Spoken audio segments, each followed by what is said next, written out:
No. Well, welcome, my beautiful people, to STR News and Digest, where we break down the latest travel, short-term rental, and stay information. Today, I got a lot of stuff I want to talk about. Let me get myself situated here real quick. I did not do an intro video, so I want to wait a few seconds to get some people connected. And as always, my beautiful people, if you have any questions or comments, let me see if it comes out. Any questions or comments, go ahead and list them in the chat, and then we'll try to get to them. Boom, boom, boom. Let me see something. I want to give you the list of stuff that I want to talk about. All right, we're gonna talk about. There's a couple of interesting studies now. We're going to talk about the travel industry in general, right, which encompasses short-term rentals, airlines, hotels, etc. We're going to talk about the U.S. passport and the power of the U.S. passport or its current decline. We're going to talk about that in this video. We're going to talk about how the travel industry is lobbying in Congress and spending lots of money, and I'm going to tell you why. We're going to talk about Delta using AI to control their fares and where some people are concerned with that, or why some people are concerned with that. The profit margins for short-term rentals, and then the 2025 travel trends. There's going to be two studies that I'm going to bring about in this video. So let's kick things off first with some of the things that I like to talk about, and those are travel deals. And right now, let me go into right now, if you book between now and looks like August 15th, Turkish Airlines is offering business class tickets for $2,600. And here are the places you can go. First of all, where can you fly out of? Has to be in the major airports in the eastern part of the U.S. So it's New York, the two major ones, LaGuardia and JFK. It is Atlanta. It is Miami. Those are the airports that you can fly out of to get this fare. But where can you go, right? You can go direct flights to Athens, to Rome, to Istanbul, to Milan, and to Portugal, right? If you have not been on Turkish Air and have not experienced their business class, Turkish Air really does it right. It's up there. It's not as high class as Emirates, but it's very close. It's definitely better than Delta, JetBlue, etc. It is one step above that, and then just slightly below Emirates. And for $2,600, believe you me, that is a steal. And if I was traveling this fall to Europe, I'll be taking advantage of this trip. Okay, now let's talk about the U.S. passport, right? One of the things that I learned, and there was a lot of lessons that I learned during the fiasco that was COVID, right? The COVID years. When the world shut down, and then when the world reopened, you really understood the importance of your passport. Many people that live in countries where they barely can travel because of that passport already understand what I'm going to be talking about now. But others realize how important it is to have a passport or be from a country that has a broad range of travel capabilities. In addition to that, you also realize that employers or businesses also realize that, because depending, today the world is smaller than ever. We can travel anywhere in the world. It's easier to get around. It's easier to work remote. It's easier to do so many different things.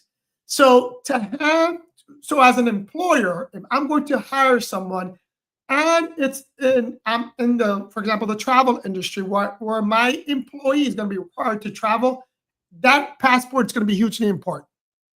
But here's the issue.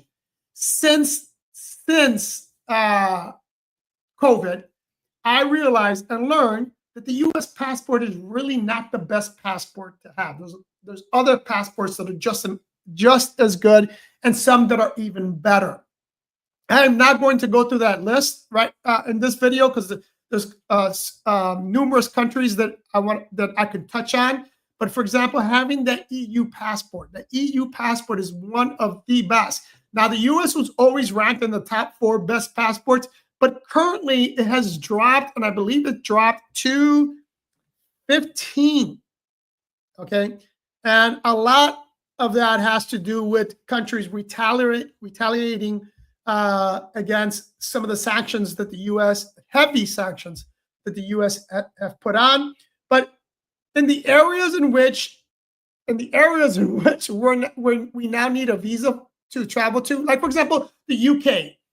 As a U.S. traveler, now when you go to UK, you have to fill out that ETA, right? The ETA form to get in there. You can't just hop on a plane and get there anymore like we were able to do before. The EU is still talking about doing the ESTA as well, where you have to go ahead and get pre-approval and pay your little fee before you can travel. That hasn't taken effect, but they've been talking about that for years now. But if you have that EU passport along with that US passport, then you're golden. This is why for a long time, I have been a proponent of having at least 2 passports, right? For example, with me, that Portuguese passport from the Portuguese of not Portuguese, that's the language. The passport from Portugal,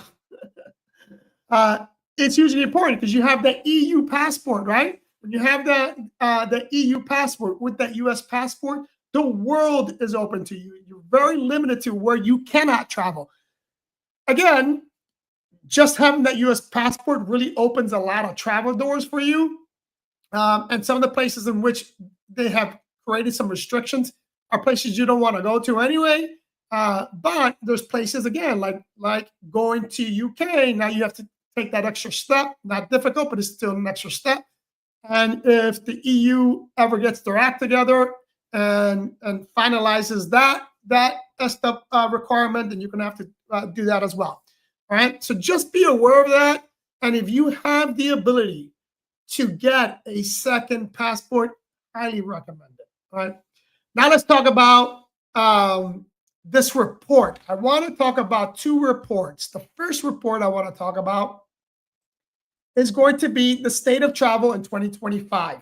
I've been talking about this for a while, and there's been 2 extensive reports that were just released. The state of travel 2025 report is one of them, and here's the key highlights for this report.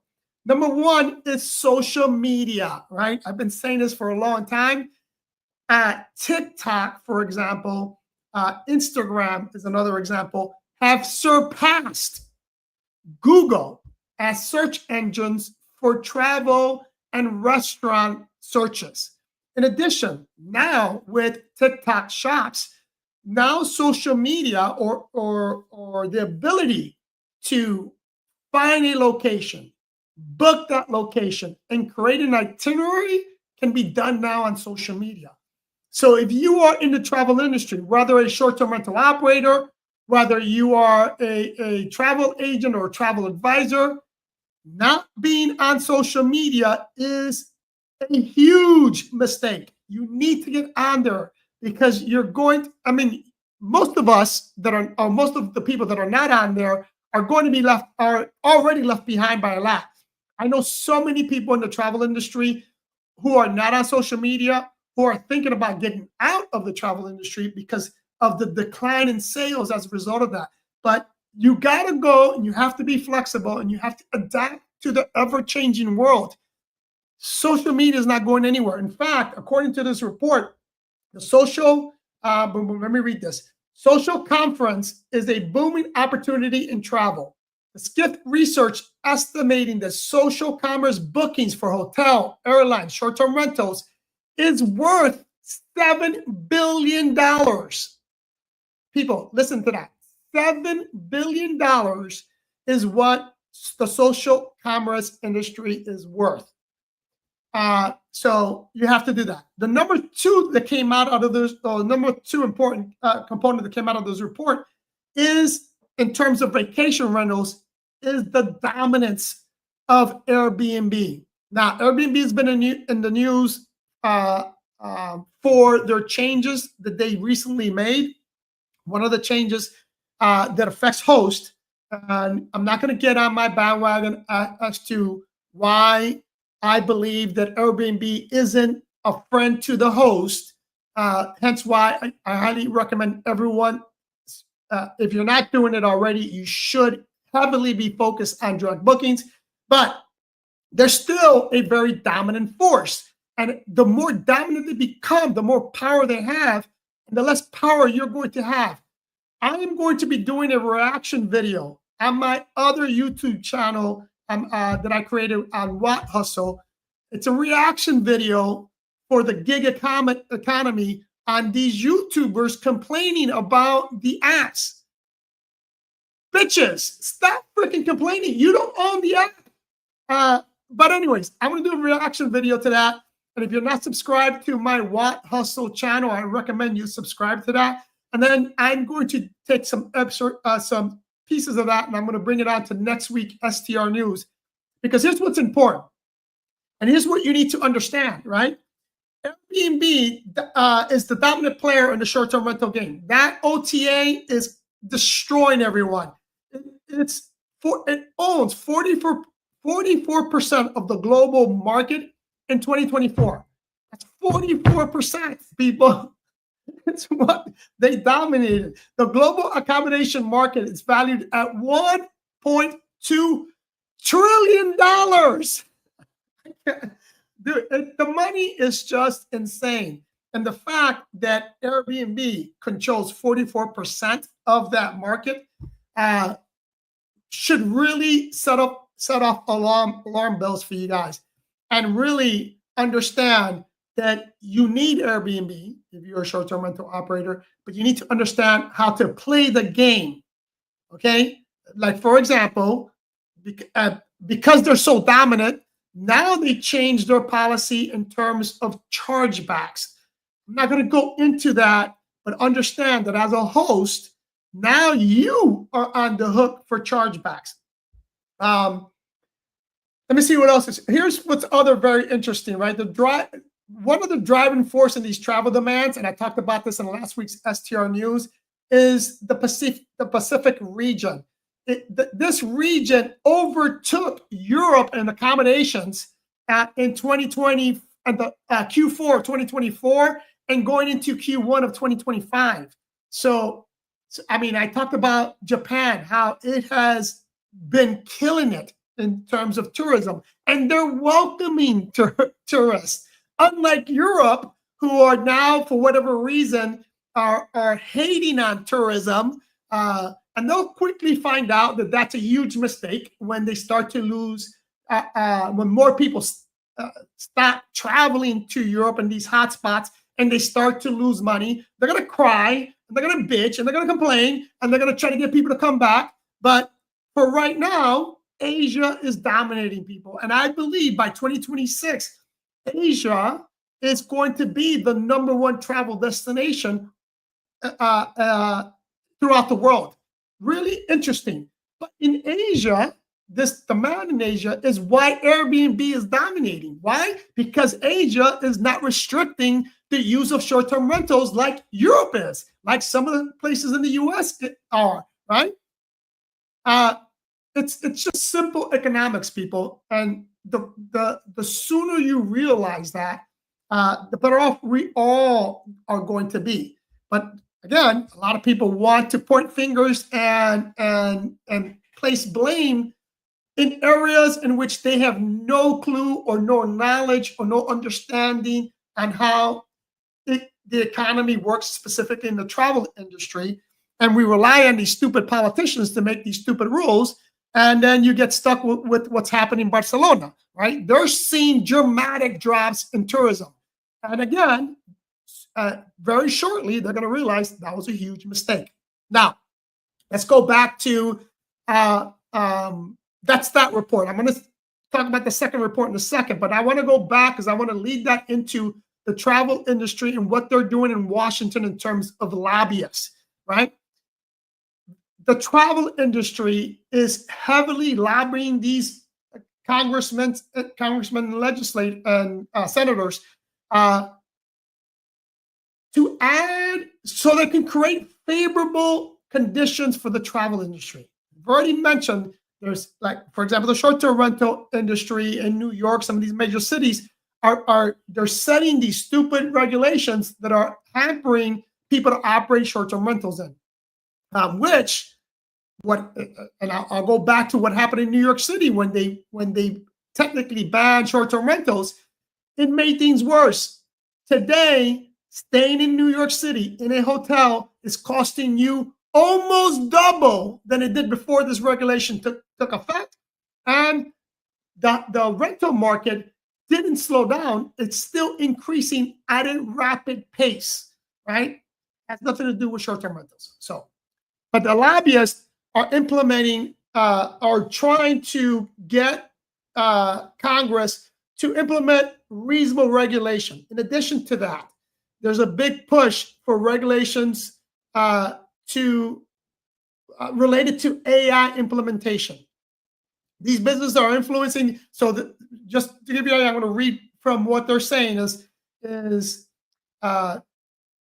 Q2 for short-term rental regulations and travel industry regulations, their lobbyists are pushing to implement policies that could affect and keep things either status quo or increase these AI-generated programs to accelerate the growth of the travel industry. I'm going to talk about AI now going into Delta. I'm going to switch to Delta and AI because one of the reasons why there's been a lot of talk related to AI, not just in the travel industry, but all over, is because of fear, right? Whether true or not, there's a perception of fear. Delta started using AI to set ticket prices. And there's been a lot of concern related to this in Washington. Some fear that this could lead to unfair pricing. As STR hosts, we've seen, so let me backtrack, right? Here's the fear. And even though I think this is already happening in, hold on one second. My dog. This is why I didn't want you here.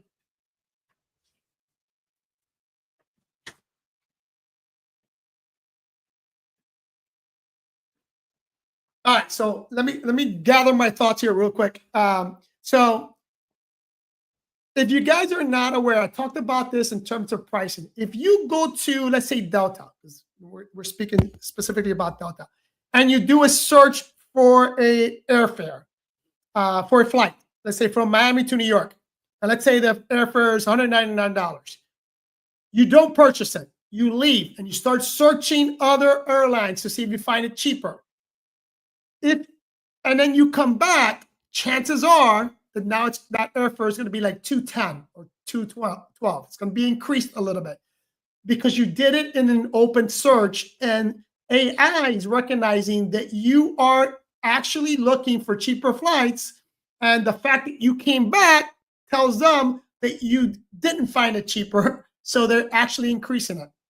Now, whether that's intentional, unintentional, is demand or not, I tend to believe that the algorithm actually picked that up. But there's concern with that, and that's one of the reasons why Congress is looking at this to see if they can put some kind of regulation to prevent that from happening. How that's going to work, I don't know. But I'm one of those people that firmly believes that whenever the government gets involved, they never fix the problem, they just make it worse. All right. Now, here's another interesting study that came out. Key Data just released an article revealing that the top strategy for boosting short-term rental profit margin is not just about raising prices. You have to really optimize your occupancy rate. I've been saying this forever, right? Optimize your occupancy rates, and get more direct bookings and more upsells. Increasing your pricing does not work. In fact, that study that Key Data just came out, I won't go into the entire report, actually proved that if you increase the prices, chances are, and it's higher than comparables, you're probably not going to get that booking. So the only way you can increase your revenue is through increasing your occupancy rate and or through upsales, right? So that's really important. Now let's talk about loyalty, right? And I'm going to read what this article says. An analysis of loyalty sickness, a measure of consistently travelers engage with brands despite price fluctuation, reveals that many frequent travelers are flexible today. I mentioned before, if you are a subscriber of this channel, and if you're not subscribed, hit that like button, share this information. But I, for many years, was a Marriott loyalist. I was referred to as a Marriott whore. I wanted those points, and I only stayed in Marriott. Today, that's not the case, right? And you're seeing a lot of frequent travelers doing the same. What's important is pricing, right? They want, and let me continue reading. They're switching brands based on price and convenience. Let me read that again, right? This study revealed that many frequent travelers remain flexible, switching brands based on pricing and convenience. So make your booking process convenient. Make sure your pricing is competitive with the market, if not slightly cheaper, and work on providing a better guest experience, right? Here's what they say. These insights provide actionable recommendations to brands to refine their loyalty strategy. Focusing more on personalized, flexible, and experience-based rewards enhances that retention. Okay, let's break that down. Because if you follow the trends, if you follow people that have a lot of money and people that do a lot of studies, like Airbnb, you know that's exactly what they did with the summer release, right? Here's a couple of changes they did. They changed the cancellation policy. No longer can you have a strict cancellation policy with your Airbnb. It needs to be flexible. They've been pushing that for a long time. They went with their services, which is what? Upsales. And what does it do? It increases that guest experience, right? So all of that is allowing more people to be a little bit more loyal to Airbnb than other platforms. That's why they're killing it, people. That's why they're doing phenomenal. Excuse me. And that's why they constantly, if you're a short-term rental operator, you know they're constantly trying to tell you to reduce your pricing. Anyway, if you have any questions relating to anything I just said, list them below. I'm going to wrap this up by reminding you about two things. Reminding you about my ebook, Zero to Pro. If you're a short-term rental operator, I highly recommend you buy that ebook. And about my bike rentals. If you are coming to South Florida and you need a place to stay, let me know. Book one of my places. If I don't have any availability, and you're staying at a hotel and you're interested in renting an e-bike, DM me, reach out to me, or find my bikes on Friends with A. That's Friends with A. That's an app. You'll see a list of my e-bikes. I have a variety of e-bikes, everything from class 2 e-bikes all the way to performance e-bikes. And there's no better way to travel, no better way to see, Fort Lauderdale or Hollywood or West Palm or Miami than being on an e-bike. It's going to save you money on Ubers. It's going to save you parking, because anywhere you go in Fort Lauderdale, Miami, you're going to pay for parking. And you're going to be able to see a lot more and experience more when you do it on an e-bike. Anyway, my beautiful people, love you guys. If there are no questions, no comments, I will see you next Wednesday. Don't forget to subscribe.